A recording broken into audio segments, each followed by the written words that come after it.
오늘 한국의 주요 소식입니다. 오는 3일부터 해외에서 국내로 들어올 때 접종 여부와 상관없이 입국 전 코로나19 검사를 받지 않아도 된다. 해외 유행 변이 차단을 위해 입국 후 1일 이내 PCR 검사는 이전처럼 유지된다. 정부는 또 오는 4분기 오미크론 변이 예방에 효과가 있는 이가 계량 백신을 도입해 건강 취약계층부터 접종에 들어가게 했다고 밝혔다. 31일 중앙재난안전대책본부는 오는 3일 0시부터 해외 입국자의 입국 전 코로나19 검사 의무를 전면 폐지한다고 밝혔다.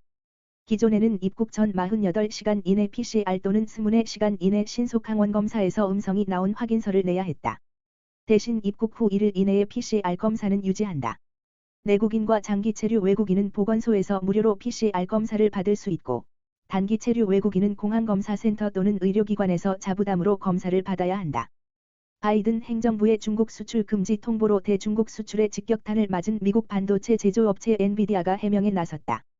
엔비디아는 1일 미국 정부가 중국에서 H100 인공지능 칩을 계속 개발하는 것은 허용할 것이라며 또 H100 칩 개발에 필요한 수출과 재수출 및 국내 이전도 승인했다고 밝혔다. 이는 앞서 미 정부가 AMD와 함께 엔비디아에 대해 H100과 A100 등 인공지능용 최첨단 반도체의 중국 수출을 중단하라고 통보했다는 사실이 알려진 뒤 주가가 장중 10% 이상 떨어지는 등 급락한 데 대한 해명이다. 전날 엔비디아는 미 증권거래위원회 공시를 통해 미 정부가 지난달 26일 이런 내용의 중국 홍콩 수출 관련 새로운 허가 규정을 통보해왔다고 밝혔다. 엔비디아의 해명은 미국 공장에서 AI용 칩을 만들어 중국에 수출하는 것은 안 되지만 중국 공장에서 개발해 공급하는 것은 가능하다는 취지로 풀이된다. H100과 A100은 슈퍼컴퓨팅과 인공지능에 사용할 수 있는 그래픽 처리 장치 GPU용 반도체다. H100은 곧 출시될 모델이고 A100은 3년 된 구형 모델이다. CNBC에 따르면 엔비디아는 이르면 연내에 H100을 생산할 것으로 예상되는 가운데 현재 중국에서도 개발이 진행 중이다. A100과 H100을 포함하는 엔비디아의 데이터 센터 사업은 가장 빠르게 성장하는 사업 부분 중 하나다. 지난 6월까지 매출이 38억 달러로 전년 대비 61% 증가했다. 한때 10% 이상 급락했던 엔비디아 주가는 소폭 반등하며 7%대 하락으로 마감했다. 대만의 한 재벌이 군사훈련에 써달라며 약 1,300억 원을 기부했다. 중국 공산당에 맞설 대만의 방위력을 강화하는 데 보탬이 되고 싶다는 뜻도 전했다. 대만 언론에 따르면 차오싱청 렌화전자 명예회장은 이날 기자회견을 열고 30억 대만 달러를 대만 국방과 반공 교육을 위해 기부하겠다고 밝혔다. 차오싱청 명예회장은 낸시 펠로시 미 하원의장의 대만 방문 이후 중국의 무력 도발이 거세지던 지난달 이미 기부 의사를 밝힌 바 있다. 차오싱청 명예회장은 세계 최대 반도체 파운드리 업체인 TSMC의 뒤를 잇는 대만 2위 반도체 위탁 생산 업체다. 1947년 중국 베이징에서 태어나 대만으로 이주해 사업에 성공했다. 그는 당초 양안 통일론자였는데 반중국 공산당 성향으로 급전환한 것으로 잘 알려져 있다. 차오싱청 명예회장은 평소 중국 공산당은 마피아 조직이라며 대만이 중국과 통일하면 마피아와 하나가 되는 것을 의미한다며 중국을 강하게 비판해왔다. 그는 이날 기자회견에서 자신이 보유하고 있는 싱가포르 국적을 포기, 대만 시민권 회복 신청을 했다고 밝히기도 했다. 기업인들의 사회환원 차원 기부 사례는 많지만 국방 용도로 1,000억 원 이상 거금을 내놓는 것은 매우 드문 일이다. 전문가들은 펠로시 의장 방문 후 대만 해협에서 군사적 긴장감이 높아지면서 대만 사회에서도 애국주의 열풍이 일고 있다고 보고 있다. 중국의 대만 침공이 현실화할 경우 주한미군 개입 가능성을 검토해야 한다는 미국 의회 조사국 CRS의 보고서가 나왔다. CRS 보고서는 미국 의회가 정책과 법안을 만들 때 참고하는 자료이다. CRS는 현지 시간 지난달 30일 인도 태평양 지역의 미국 지상군 의회를 위한 배경과 이슈 보고서에서 영내 미군의 역할과 능력의 불확실성이 있다며 주한미군이 대만 사태에 개입할 수 있도록 역할 확대에 대한 재검토가 필요하다고 밝혔다.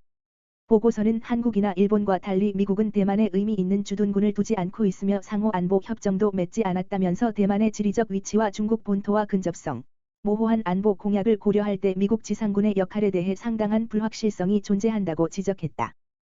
또 후보연구소 연구원의 표현을 빌려 대만을 둘러싸고 분쟁이 발생할 경우 미군 지상군, 특히 육군은 불편한 현실에 직면할 것이라면서 미군은 미사일 발사나 대만 군대 자문 대신 중국의 침략으로부터 방어하거나 심지어 대만을 탈환하는 것을 도울 수 있다고 지적했다.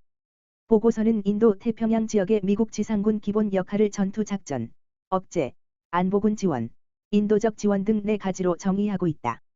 작전은 고강도 병력 투입부터 반란 진압까지 다양하다고 언급했다. 보고서는 현재로선 미국의 의사결정자들은 중국 대만 충돌 시 미사일을 발사하거나 대만군에 자문하는 것에 그칠 가능성이 크다며 미국 지상군이 대만을 탈환하기 위한 대규모 상륙작전을 수행하는 것을 포함한 영토 방어 또는 탈환으로 초점을 전환해야 한다고 제안했다. 다만 현재 미국의 능력을 넘어서는 작전으로 보인다고 덧붙였다. 한편 낸시 펠로시 미국 하원의장의 대만 방문을 이유로 중국의 군사적 위협이 고조된 것과 맞물려 최근 미국 의회에선 주한미군의 역할 확대 목소리가 나오고 있다. 인구 2100만의 중국 남서부 대도시인 스촨성 청두가 1일부터 4일간 전면 봉쇄에 들어갔다. 일단 4일 동안 전면 봉쇄지만 상하이처럼 봉쇄 기간이 연장돼 제2의 상하이가 될 것이란 우려가 증폭되고 있다. 상하이도 당초에는 2주간만 전면 봉쇄를 실시한다고 해놓고 코로나가 번지자 2달 동안 전면 봉쇄를 했었다. 청두시 정부는 1일 오후 6시부터 코로나19 전수검사를 위해 4일 동안 전면 봉쇄에 들어간다고 발표했다. 시정부는 생필품을 살 수 있도록 각 가정에서 하루에 1명씩 외출을 허용하지만 이외에는 모두 집에 머물러야 한다고 밝혔다. 지난달 31일 코로나1 확진자가 157명 확인되는 등 최근 청두에서 확진자가 모두 900명을 돌파했기 때문이다. 이미 시민들은 공황 상태다. 28세의 엔지니어인 장모 씨는 집 근처 식료품점에 들어가기 위해 매우 긴 줄을 서서 기다리고 있다며 봉쇄가 연장될 경우 신선한 식재료를 구할 수 있을지 걱정된다고 말했다. 공장 폐쇄 소식도 속속 나오고 있다. 스웨덴 볼보 자동차가 청두 공장을 잠정 폐쇄한다고 밝히는 등 여러 업체들이 공장 폐쇄를 발표했다. 항공편도 잇따라 취소되고 있다. 이에 따라 경제 충격이 불가피할 전망이다. 특히 청두는 중국 내륙의 중심 도시로 중국 내륙 시장을 개척하기 위해 토요타 등 여러 글로벌 다국적 기업들이 입주해 있다. 물론 청두는 상하이보다는 적다. 그러나 청두의 국내 총생산 GDP는 중국 전체의 1.7%를 차지한다. 상하이는 3.8%다. 상하이만큼은 아니지만 봉쇄가 장기화할 경우 상당한 경제 충격이 불가피할 것으로 보인다. 토요타, 폭스바겐 등 여러 다국적 기업들이 진출해 있어 중국 경제는 물론 글로벌 공급망에 또 다른 충격을 가할 전망이다.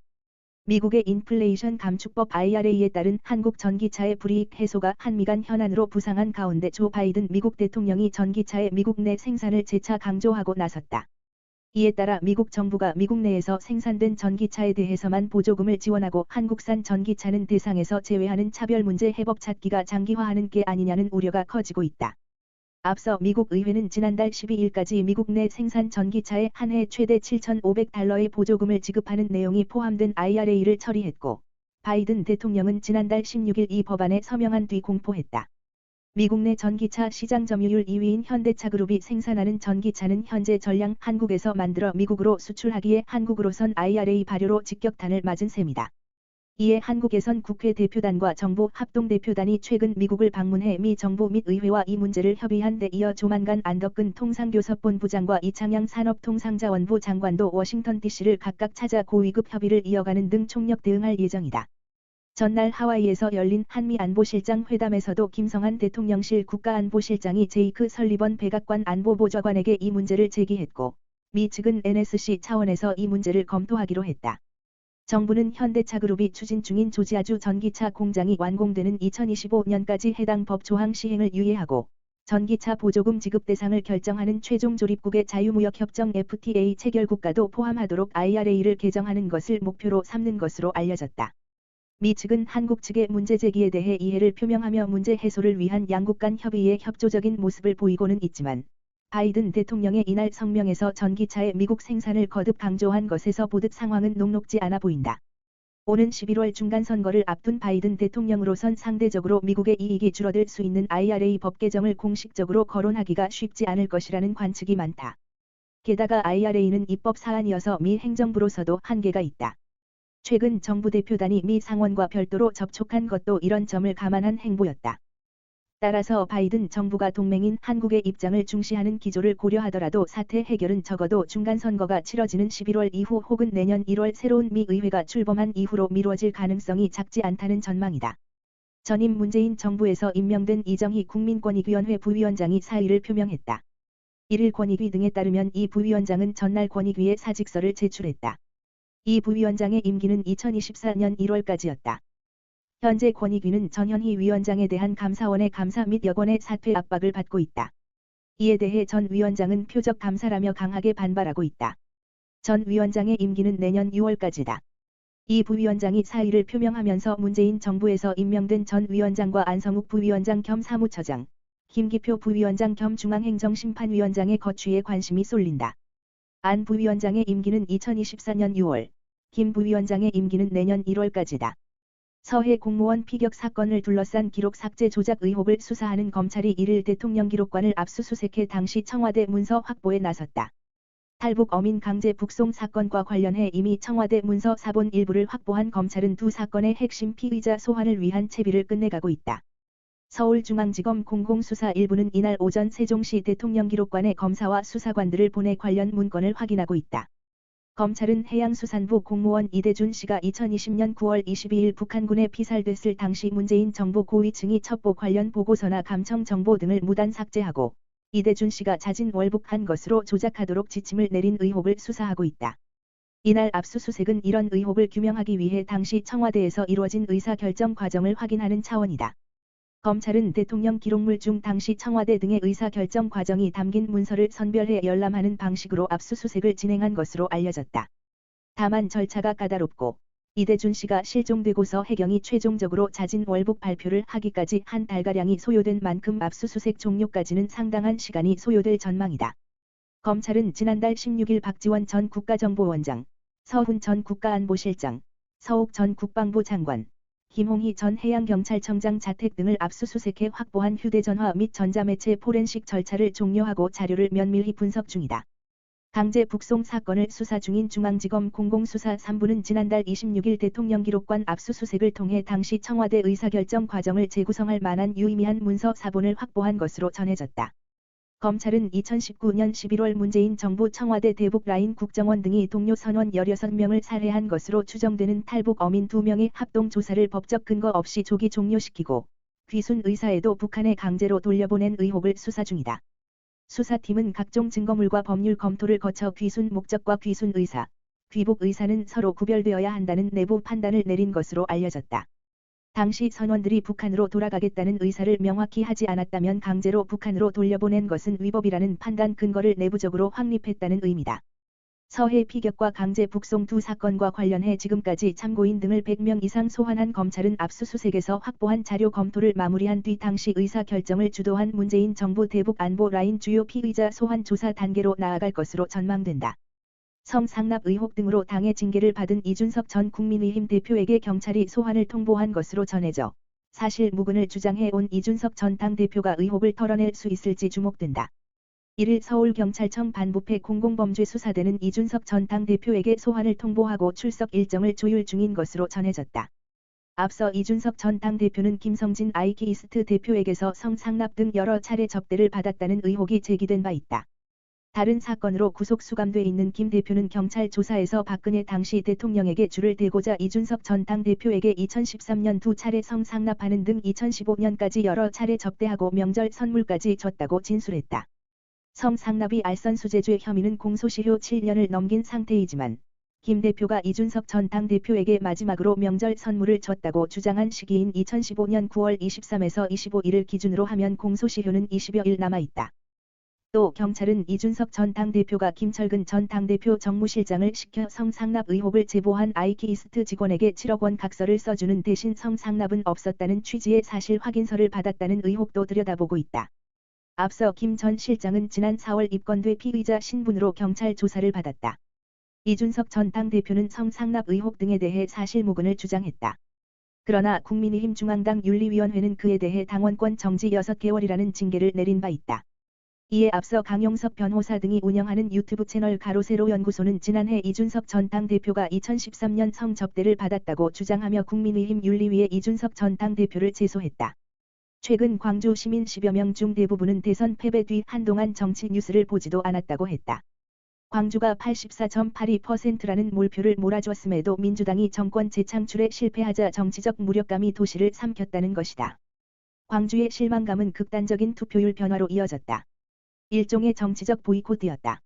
올해 3월 대선에서 전국 17개 광역단체 중 가장 높은 81.5%의 투표율을 기록했던 광주는 6월 지방선거에서는 37.7%의 전국 최저 투표율로 뒤집혔다. 민주당 828 전당대회의 권리당원 투표율 역시 34.18%로 전국 평균에 미치지 못했다. 더불어민주당 내부에서는 호남 민심이 심상치 않다는 경고 등이 켜지기 시작했다. 광주의 집단적 투표 거부는 대선 후유증 탄만은 아니었다. 광주 시민들 사이에서는 민주당의 발전 없는 호남 정치에 대한 분노가 이미 깊었다. 중앙 정치에서도 민주당이 윤석열 정부의 실정을 제대로 견제하지 못하고 있다는 불만이 팽배했다. 특히 윤석열 정부의 소통령으로 불리는 한동훈 법무부 장관과 민주당 의원들이 주고받는 논박은 그 자체로 민주당의 실력을 가늠하는 검투사 대결로 인식되고 있었다. 광주 청년들은 부모 세대와 달리 민주당과의 정서적 유대감이 강하지 않았다. 광주의 허무감은 깊었지만 윤석열 정부의 불안한 국정 운영은 분명 민주당의 기회가 되고 있었다. 직전 대선에서 간발의 차이로 패배한 이재명 당대표는 가장 직접적인 수혜자였다. 광주와 이재명 당대표의 관계가 과거 김대중과 노무현 전 대통령과 형성했던 감정적 결합과는 성질이 다르다는 분석도 있다. 민주당 광주시당 관계자는 이재명 대선 후보는 광주 시민들한테 경기도지사 할 때 몇 번 방문한 것 빼고는 사실은 낯선 사람이라며 지방선거 패배 직후만 하더라도 이재명에 대한 비토 정서가 없지 않았는데 윤 대통령의 국정 운영이 불안해지면서 이재명 당대표가 살아난 계기가 된 것 같다고 분석했다. 그는 대선 때는 민주당 후보여서 지지했다면 지금 국면에서는 이재명 아니면 윤석열 정부를 견제할 사람이 없다는 심리가 작용하고 있다고 했다. 다만 정부 여당을 향한 견제가 막무가내식 발목 잡기가 아닌 미래지향적 비판으로 이어져야 한다는 주문도 나왔다. 광주를 정신적 스승이자 사회적 어머니라고 부르는 이재명 당대표는 대표 취임 뒤 첫 지역 일정으로 1일 광주를 방문해 타운홀 미팅을 한 데 이어 2일에는 최고위원 회의를 연다. 검찰의 소환 통보에 더불어민주당 이재명 당대표의 최측근이 전쟁이라는 내부 보고를 한 것으로 확인됐다. 1일 오후 국회 본회의장에서 이재명 당대표가 이 같은 내용의 텔레그램 메시지를 확인하는 모습이 취재진 카메라에 포착됐다. 이 대표 휴대전화에는 김현지 국장이 백현동 허위사실 공표, 대장동 개발 관련 허위사실 공표, 김문기를 모른다고 한 것과 관련해서 의원님에게 출석 요구서가 방금 왔습니다. 전쟁입니다. 라는 메시지가 수신됐다. 김현지 보좌관은 이재명 당대표가 경기도지사 시절 비서로 근무한 이재명 당대표의 최측근 인물로 분류된다. 메시지 발신 시각은 이날 오전 11시 10분이며 이 대표는 오후 3시 5분 이 메시지를 확인했다. 박성준 대변인이 이 대표에 대한 소환 통보 사실을 서면 브리핑 형태로 발표한 것은 오후 3시 40분께였다. 문자에서 거론된 김문기 씨는 전 성남도시개발공사 개발사업 1처장으로 대장동 의혹에 연루됐다가 지난 대선 직전 극단적 선택을 했다. 검찰이 지난 대선 과정에서 허위 사실을 공표한 혐의로 이재명 더불어민주당 대표에게 오는 6일 소환 조사를 통보했다. 유력 대선 주자 출신의 제1야당 대표에 대한 소환 통보에 야당이 거세게 반발하면서 향후 전국은 급냉할 것으로 전망된다. 서울중앙지검 공공수사 2부는 1일 공직선거법 위반 혐의로 고발된 이재명 당대표 측의 출석을 통보했다. 검찰은 이재명 당대표를 상대로 대선 기간 한 방송사 인터뷰에서 대장동 개발 사업 핵심 관계자였던 고 김문기 성남도시개발공사 개발 1처장을 몰랐다고 발언한 배경을 조사할 방침이다. 검찰은 또 이재명 당대표가 지난해 10월 20일 국회 국토교통위원회의 경기도 국정감사에서 백현동 부지 용도 변경 특혜 의혹과 관련해 국토교통부의 협박 때문이라고 허위 사실을 공표한 혐의에 대해 수원지검 성남지청에 송치된 사건도 함께 조사한다. 검찰은 공직선거법 위반 공소시효 만료가 임박하면서 당사자 확인을 위해 이재명 당대표를 소환하기로 한 것으로 알려졌다. 이재명 당대표가 서울중앙지검으로 출두하면 서울중앙지검 수사팀과 성남지청 수사팀이 차례로 의혹에 대해 확인할 방침이다. 지난 대선의 공소시효는 오는 9일까지다. 다만 정기국회 회기 중이라 이재명 당대표가 출석할 가능성은 크지 않다는 분석이다. 검찰은 이재명 당대표가 출석하면 허위사실로 지목된 두 가지 발언에 대해 각각 조사할 방침이다. 서울중앙지검 공공수사 2부는 이재명 당대표가 지난해 12월 22일 한 방송사 인터뷰에서 대장동 개발 사업 관련자인 고 김문기 성남도시개발공사 개발 1처장에 대해 하위 직원이었기 때문에 시장 재직 때는 몰랐다고 한 발언에 대해 조사한다. 사법시험준비생 모임은 이재명 당대표와 김 처장이 장기간 해외 시찰을 함께 다녀온 점 등을 근거로 이재명 당대표가 허위 사실을 공표했다며 검찰에 고발했다. 수원지검 성남지청 형사 3부는 이재명 당대표가 민주당 대선 후보로 선출된 이후인 지난해 10월 20일 국회 국토교통위원회의 경기도 국정감사에 경기도지사 자격으로 출석해 백현동 한국식품연구원 부지 용도 변경 특혜 의혹과 관련해 한 발언의 진위를 캐물을 계획이다. 당시 이재명 당대표는 국토부가 용도 변경을 요청했고 공공기관 이전 특별법에 따라 저희가 응할 수밖에 없었다며 용도 변경을 해 수천억 원의 수익을 취득하는 것은 성남시에서 수용할 수 없으므로 성남시가 일정 수익을 확보하고 업무 시설을 유치하겠다고 했는데 국토부가 직무유기를 문제 삼겠다고 협박했다고 말했다. 이에 국민의힘은 이재명 당대표 주장과 달리 성남시가 용도 변경의 선을 긋다가 돌연 입장을 바꾼 사실이 공문으로 확인됐다면서 이재명 당대표를 고발했다. 이 사건을 1차 수사한 경기남부경찰청은 지난달 26일 이재명 당대표에게 혐의가 있다고 판단해 수원지검 성남지청에 송치했다. 검찰은 공소시효가 임박한 두 사건 처리에 앞서 이재명 당대표에게 의견 진술 기회를 주기 위해 출석을 요구했다는 입장이다. 두 검찰청이 합동조사 형식을 택한 것도 여러 번 소환하기 힘든 제1야당 대표 신분을 고려했다는 것이다.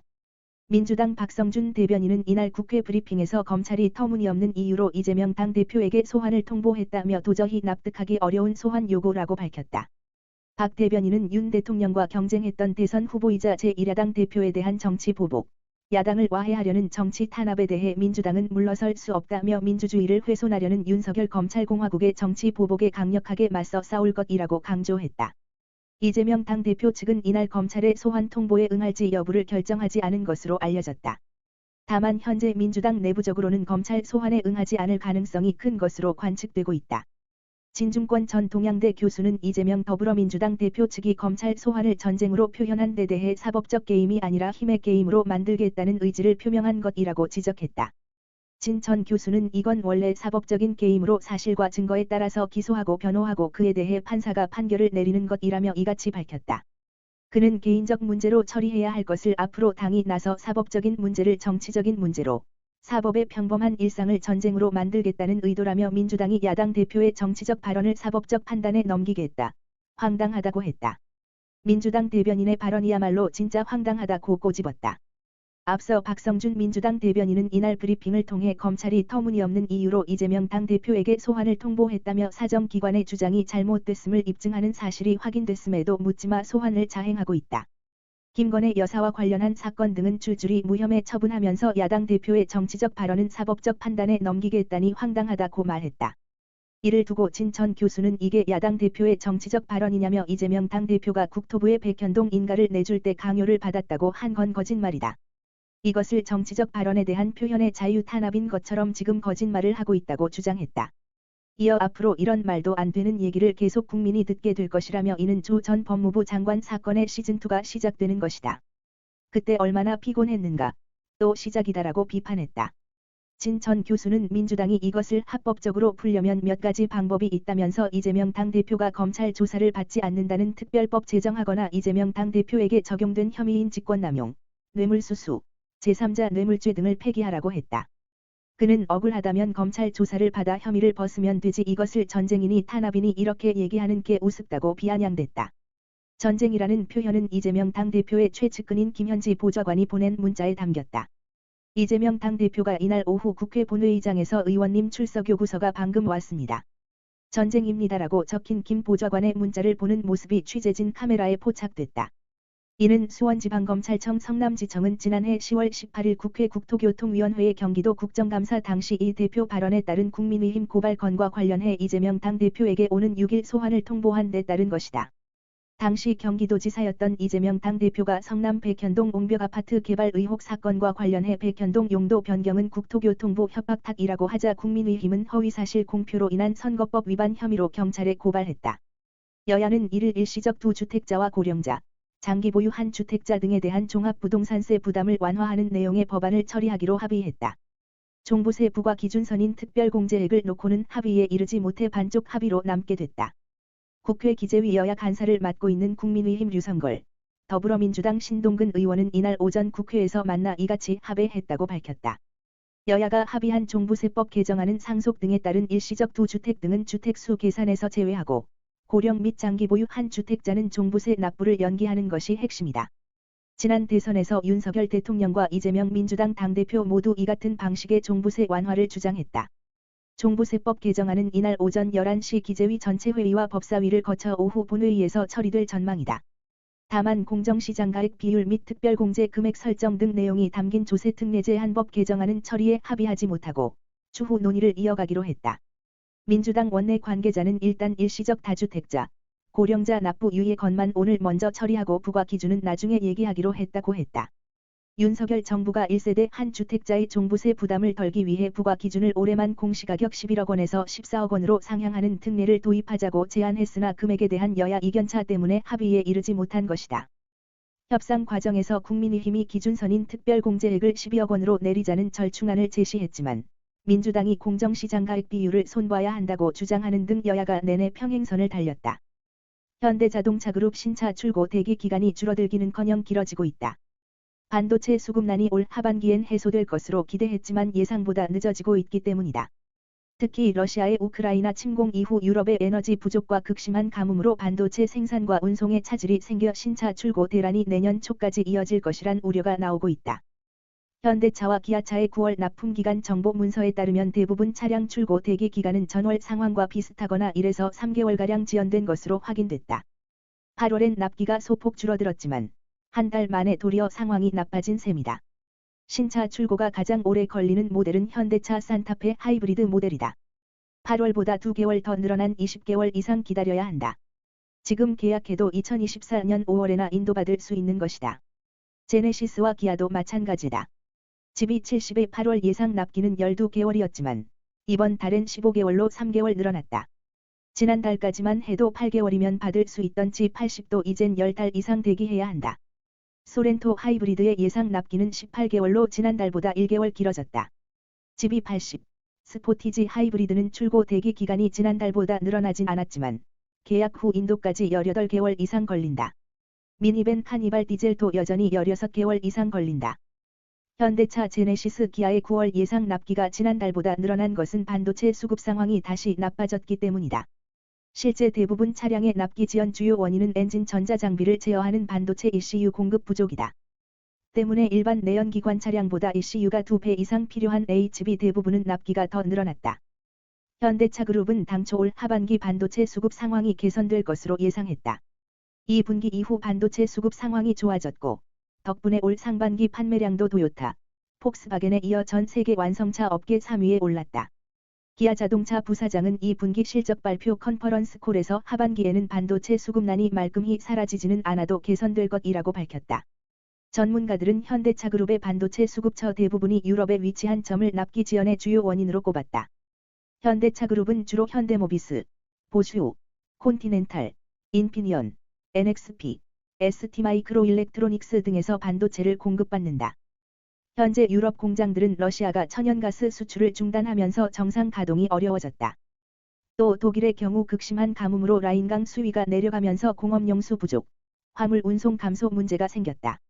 최근 유럽의 경기 침체로 상황이 나빠지면서 반도체 업계 상황도 불안해지고 차량용 반도체 수급 정상화도 올 하반기가 아니라 내년 초로 미뤄지고 있으며 현대차그룹도 일본 르네상스 등 반도체 공급처 다각화 노력을 하고 있지만 일본 자동차 업계도 부족한 상황에서 추가 물량 확보가 당분간은 쉽지 않을 것으로 보인다. 8월 무역 수지가 94억 7천만 달러의 적자를 기록했다. 무역 통계가 작성된 후 66년 만에 최대 규모인 것은 물론이고 5개월 연속 적자가 이어지는 것 역시 2008년 금융위기 이후 약 14년 만에 처음이다. 문제는 이 같은 기조가 하반기에도 해결될 기미가 보이지 않는다는 것이다. 에너지 원자재 가격 상승이 계속되고 있는 데다 중국을 비롯한 세계 각국의 성장세 둔화로 구조적인 한계에 봉착했다는 평가가 나온다. 산업통상자원부는 지난달 수출이 566억 7천만 달러로 지난해 동월보다 6.6% 늘었고 수입은 661억 5천만 달러로 28.2% 증가했다고 밝혔다. 무역 수지는 94억 7천만 달러의 적자를 기록했다. 이는 무역 통계가 작성되기 시작한 1956년 이래 66년 만에 최대치다. 또 무역 수지는 지난 4월부터 5개월 연속 적자를 내고 있는데 5개월 연속 적자는 2007년 12월에서 2008년 4월 이후 14년여 만이다. 수출은 한 자릿수 증가에 그친 반면 역대 최고 수준으로 치솟고 있는 에너지 가격으로 수입이 더 많이 늘면서 적자 규모도 커지고 있다. 수출은 기존의 8월 최고 실적인 지난해 8월 533억 달러 대비 30억 달러를 웃도는 567억 달러를 기록하면서 22개월 연속 증가세를 나타냈다. 그러나 가장 중요한 수출 품목인 반도체가 수요 약세와 가격 하락 등의 여파로 26개월 만에 수출 감소세로 돌아섰다. 특히 중국의 성장세 회복이 지연되면서 중국으로의 수출은 5.4% 줄었고 중남미 수출도 글로벌 경제 둔화의 여파로 4.1% 감소했다. 반면 수입은 역대 최대를 기록했다. 특히 원유, 가스 등 에너지 수입액이 지난해 동월 97억 달러 대비 2배 가까이 증가한 185억 달러로 수입 증가세를 주도했다. 우리 경제의 마지막 버팀목이던 무역 상황이 하반기 더 악화될 조짐을 보이면서 올해 경제 성장률 예측치도 잇따라 하향 조정되는 상황이다. 한국경제연구원은 지난달 말 올해 경제 성장률 전망치를 기존 2.5%에서 0.1%포인트 낮춰 2.4%로 수정했다. 정부는 지난달 31일 수출기업의 자금 조달을 지원하기 위해 351조 원 규모의 무역금융을 공급기로 하는 등 긴박하게 지원에 나섰다. 대중 수출 감소와 반도체 가격 하락, 에너지 가격 급등을 3대 리스크로 규정하고 이에 대해 대응 체계를 구축한다는 방침이다. 은행권에 따르면 국민, 신한, 우리하나농협 등 5대 시중은행의 8월 말 정기 예금과 적금 잔액은 768조 5,434억 원으로 전달보다 17조 9,776억 원 증가했다. 이 중 정기 예금 잔액은 729조 8,206억 원으로 전달 대비 17조 3,714억 원 늘었다. 정기적금 잔액은 38조 7,228억 원으로 6,060억 원으로 1.59% 증가했다. 은행 예적금으로 돈이 몰리는 건 금리 상승의 영향이 크다. 지난해 8월부터 기준금리가 오르면서 은행 수신금리도 오르기 시작했다. 최근에는 기준금리가 4번 연달아 오르면서 예적금 금리가 상승세를 이어갔다. 지난해 초만 해도 연 0에서 1%대였던 시중은행의 정기예금 금리는 3%대에 정착한 상황이다. 여기에 부동산, 주식시장의 침체도 한몫했다. 금리 상승세는 최소 연말까지는 이어질 것으로 보인다. 기준금리가 3%까지 오를 수 있다는 전망이 나오면서 연말까지 시중은행 정기예금 금리가 4%대에 다다를 거란 관측이 나온다. 이런 상황에서 은행권 관계자는 1년 미만의 만기가 짧은 상품에 가입하는 것을 추천했다. 예적금 만기를 짧게 끊어 추가 금리 인상 혜택을 계속 받을 수 있기 때문이다. 적금의 경우 6개월 이상으로 만기가 묶여있는 시중은행과 달리 저축은행에는 만기가 더 짧은 상품도 나오기 때문에 선택지를 넓히는 것도 한 방법이다. 상품별로는 회전 주기마다 금리가 바뀌는 회전식 정기예금도 고려할 만하다. 이미 가입한 예적금이 있다면 해약 시 부과되는 중도 해지 이율과 신규 상품으로 가입할 경우 받을 수 있는 이율을 비교해보는 게 좋다. 중도의 상품을 해약하더라도 만기에 가까울수록 이율이 덜 깎이기 때문에 납입기간이 오래됐다면 갈아타는 게 오히려 손해일 수 있다. 일반적으로 상품에 가입한 지 3개월 미만이면 갈아타는 것이 좋고, 만기가 3개월도 남지 않은 상황이라면 그대로 두는 것이 좋다는 게 은행들의 조언이다. 삼성전자는 지난달 2일부터 26일까지 이공계 자연계 전공 1학년과 2학년 대학생들을 대상으로 참여형 액티비티 프로그램인 삼성 샤이닝 스타를 진행했다. 이번에 처음 진행된 삼성 샤이닝 스타에는 200여 명의 대학생들이 참가했으며 한 달간 여러 차수에 걸쳐 프로그램이 진행됐다. 5일 동안 진행된 프로그램은 삼성전자 공과대학교 전문 교수들의 반도체 강해, 삼성전자 반도체 사업장 탐방, 미래 반도체 기술 관련 팀 미션 등으로 구성됐다. 삼성전자 반도체 사업장을 직접 들여다보고 임직원들의 목소리를 직접 들을 수 있었던 만큼 참여 학생들의 반응이 뜨거웠던 것으로 전해진다. 이들이 당장 채용 대상은 아니지만 삼성전자의 반도체 공정과 반도체 비전 등을 적극 알리며 인재 양성의 저변을 확대하고 있다는 게 업계 해석이다. 최근 들어 삼성전자뿐 아니라 TSMC와 마이크론 등 파운드리와 메모리 반도체 등 반도체 업계 전반에서 우수한 인력을 확보하기 위한 쟁탈전이 심화하고 있다. TSMC는 다음 달 온라인 행사인 2022 TSMC 테크니컬 토크를 처음 도입해 시행하며 같은 기간 싱가포르와 말레이시아에서 채용 설명회를 본격 진행할 방침이다. 마이크론도 국내 모바일 메모리 분야 인재 채용을 시작했다. SK하이닉스도 지난달 지방거점대학에서 오프라인 채용 설명회를 진행함으로써 지방 우수 인재 선점에 집중했다. 최근 전세 사기로 인한 피해가 급증하는 가운데 정부가 피해 방지를 위해 대책을 발표했다. 앞으로 집주인은 전세 계약을 체결한 뒤 주택매매와 담보대출 등을 받을 수 없고 세입자에게 세금을 체납한 내역과 우선 변제 사항을 공개해야 한다. 국토부는 지난 1일 전세 사기 피해 방지 방안을 발표했다. 이는 지난달 비상경제민생회의에서 보고된 주거 분야 민생안정 방안 후속 조치로 나날이 심각해지는 전세 사기 피해를 예방하기 위해서다. 이날 국토부가 발표한 방안을 살펴보면 전세계약 체결 직후 집주인은 집을 팔거나 대출을 받을 수 없다. 주택임대차 표준계약서에 임차인에 대항력 효력이 발생할 때까지 임대인은 매매나 근저당권 설정 등을 하지 않는다라는 특약을 명시하도록 제도 개선을 추진한다. 금융권에도 주택담보대출을 실행할 시 확정일자가 부여된 내역이 있는지 확인하도록 요청한다. 주택담보대출 신청이 들어오면 전세보증금을 감안해 대출 금액을 조정할 수 있게 은행들과 협의한다. 앞으로 임대인은 전세계약 전 임차인에게 세금 체납 사실이나 선순위 보증금 규모 등 정보를 의무적으로 알려야 한다. 전세계약 후에는 임차인이 임대인의 동의를 얻지 않아도 임대인의 미납세금 등을 확인이 가능하도록 법 개정도 추진한다. 주택도시보증공사 HUG의 전세보증보험 가입 도시형생활주택 등에 적용되는 주택가격은 현재 공시가격의 150%에서 140%로 낮춘다. 현재 신축주택의 경우 시세 산정을 알기 어려워 HUG가 공시가격 150%를 집값으로 인정해 강통전세를 악용한 사기 사례가 늘어나고 있기 때문이다. 전세 사기 피해자에 대한 지원도 강화한다. 집주인으로부터 보증금을 떼인 피해자는 주택도시기금의 최대 1억 6천만 원까지 연 1%대 저금리로 긴급자금 대출 요청이 가능하다. 피해자가 주거비나 거주지 확보에 어려움을 겪을 시 HUG가 관리하는 임대주택의 최장 6개월까지 시세의 30% 이하로 거주할 수 있게 한다. 매매가 대비 전세가 비율이 높은 지역은 특별관리 대상이다. 수도권은 행정동 단위로 전세가율을 공개하고 보증사고 현황과 경매낙찰률 등 정보를 고지하는 등 전세 사기 위험성을 알린다. 전세피해 지원센터를 설치해 법률 서비스를 제공하고 내년 1월 자가진단 안심전세 애플리케이션을 출시하는 등 임차인들이 꼭 알아야 하는 중요 정보를 배포할 예정이다. 아울러 전세 사기 의심 매물을 지방자치단체에 신고하는 공인중개사들에게는 포상금을 지급한다. 전세 사기범에 대한 처벌도 강화한다. 전세 사기 가해자는 임대사업자 등록이 거부되고 기존 사업자는 등록을 말소한다. 중소 레미콘 업체들이 조업 중단을 본격적으로 검토할 예정이다. 잇따른 시멘트 가격 인상 계획을 철회해달라고 요구했지만 시멘트 업체들은 받아들이지 않으면서다. 시멘트 가격 인상을 둘러싸고 레미콘 업계와 시멘트 업계 모두 강경 기류가 우세한 가운데 사태 파장을 우려한 정부는 업계 간 중재 방안을 찾겠다는 방침이다. 이를 관련 업계에 따르면 중소레미콘 업계 비상대책위원회는 2일 시멘트 가격 인상과 관련한 대응 방안을 논의한다. 비대위 관계자는 시멘트 가격 인상은 레미콘 업체들의 생존권이 달린 문제라며 2일 여러 방안을 테이블 위에 올려두고 관련 대책을 논의할 것이라고 말했다. 레미콘 업체들은 이달부터 시멘트 값을 약 15% 올린다는 계획을 전달받고 큰 불만을 터뜨렸다. 이에 중소업체들은 비대위를 꾸려 지난달 25일 시멘트 업체를 규탄하는 대회를 열기도 했다. 당시 비대위는 8월 31일까지 가격 인상을 철회하지 않으면 특단의 조치를 동원하겠다고 경고장을 날렸다. 현 상황이 최악의 위기인 탓에 셧다운 등 강경 방안을 동원할 수 있다는 입장이었다. 시멘트 업체들은 기존 방침을 강행했다. 시멘트 업계의 한 관계자는 레미콘 업체들이 가격 인상안에 거부감이 크다는 건 알지만 기존 계획을 철회하는 안건은 현재로선 고려 대상이 아니다고 말했다. 유연탄 등 원자재 가격이 크게 오른 만큼 가격 인상은 불가피하다는 게 시멘트 업계의 지배적인 정서다.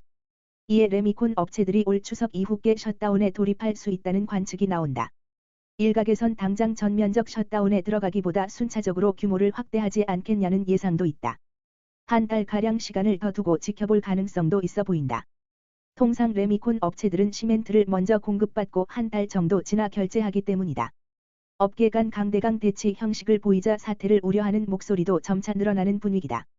실제 레미콘 업계가 셧다운에 돌입할 경우 건설 현장 전반에 충격은 불가피할 전망이다.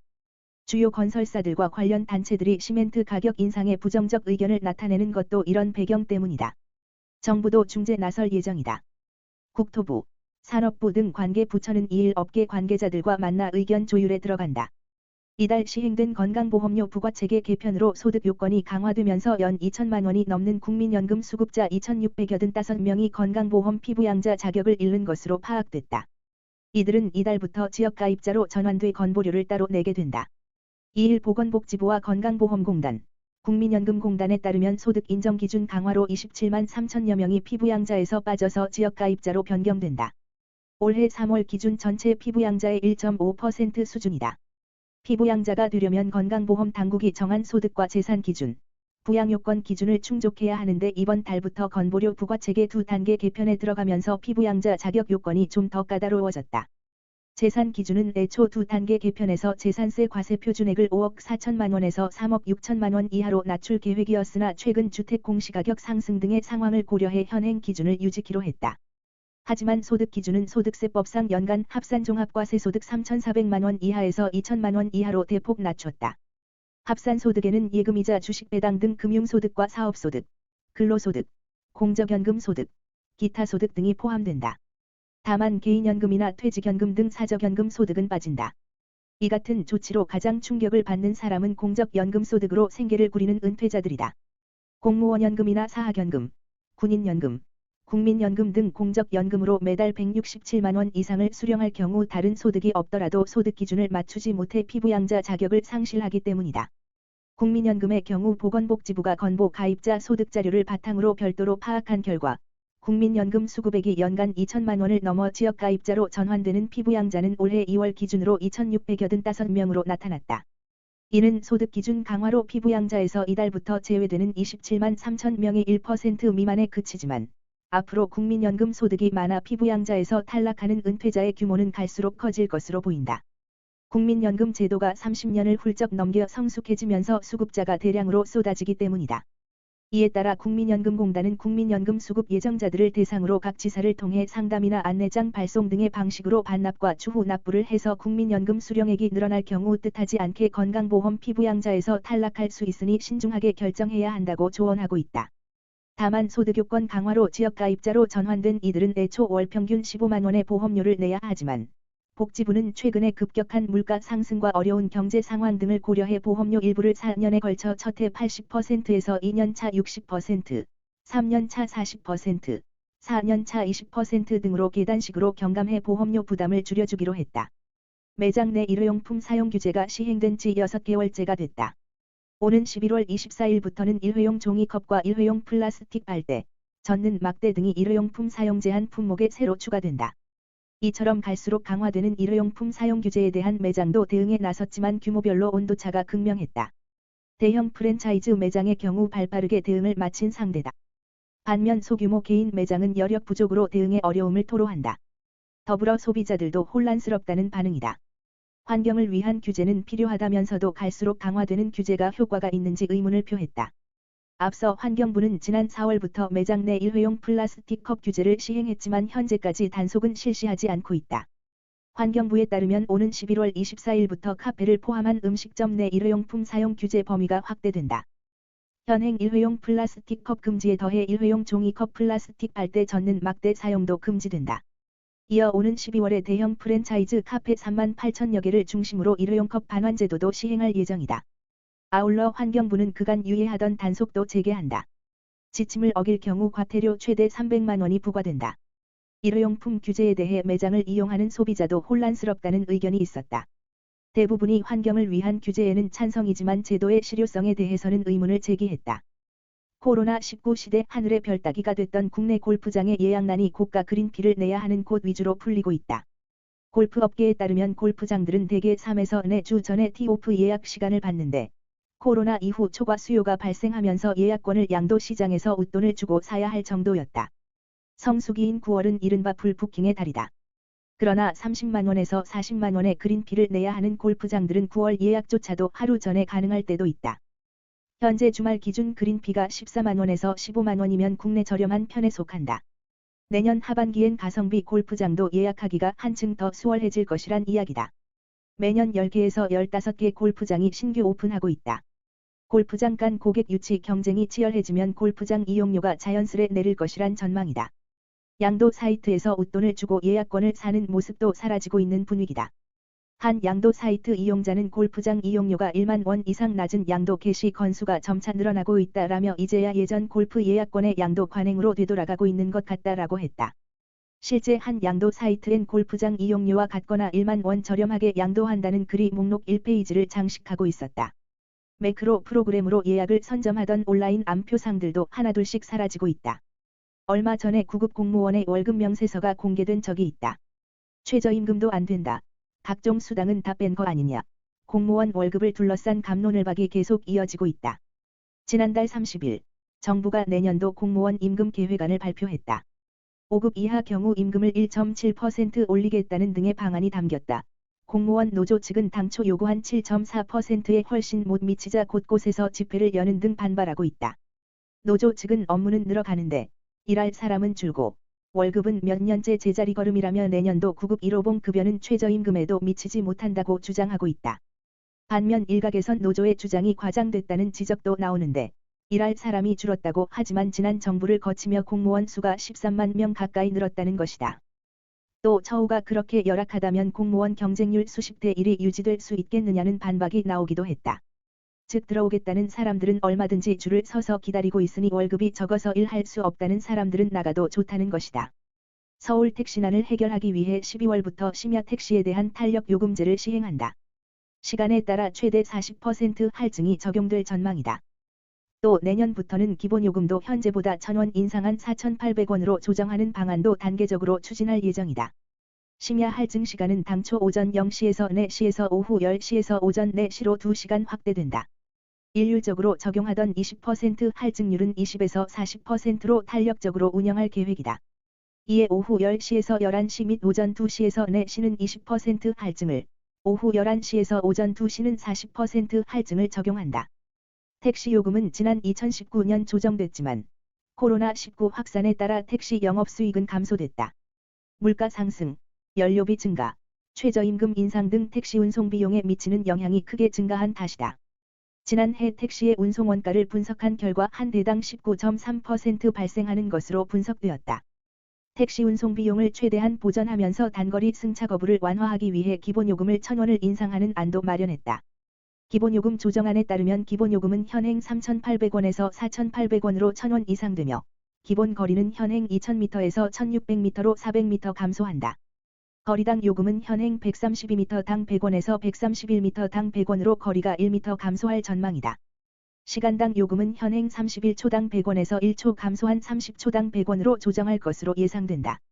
인천지법 형사 14부는 1일 살인미수 등 혐의로 기소된 고등학생에 대한 선고 공판에서 피고인에게 장기 5년에서 단기 3년 6개월의 징역형을 선고하고 형 집행 종료 후 5년간 보호관찰을 받으라고 명령했다.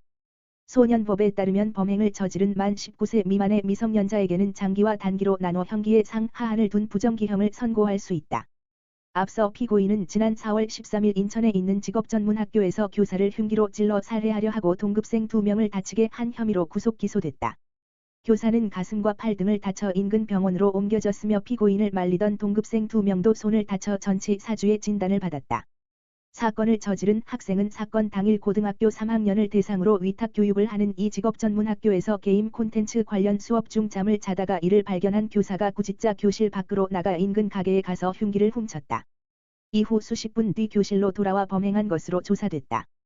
범인은 재판 과정에서 단순히 화를 참지 못하고 범행을 했다면서 살해하려는 고의는 없었다고 주장했다. 그러나 검찰은 지난 7월 열린 결심 공판에서 피고인에게 장기 15년에서 단기 7년의 징역형을 구형했고 보호관찰 명령과 위치 추적 전자발찌 부착 명령도 내려달라고 재판부에 요청했다. 재판부는 피고인은 살해 의사가 없었다고 하지만 교실에서 나가 흉기를 훔쳐 다시 들어왔고 범행 방법 등을 보면 피해자가 사망할 수 있다는 생각을 누구나 할 수 있다며 미필적으로라도 살인 고의가 있다고 인정하기에 무리가 없다고 밝혔다. 그러면서 화가나 충동을 조절하지 못하고 우발적으로 범행을 한 부분을 참작하더라도 죄질이 상당히 무겁고 일부 피해자와 합의하지 못한 점 등을 고려하면 실형 선고는 불가피하다고 양형 이유를 밝혔다.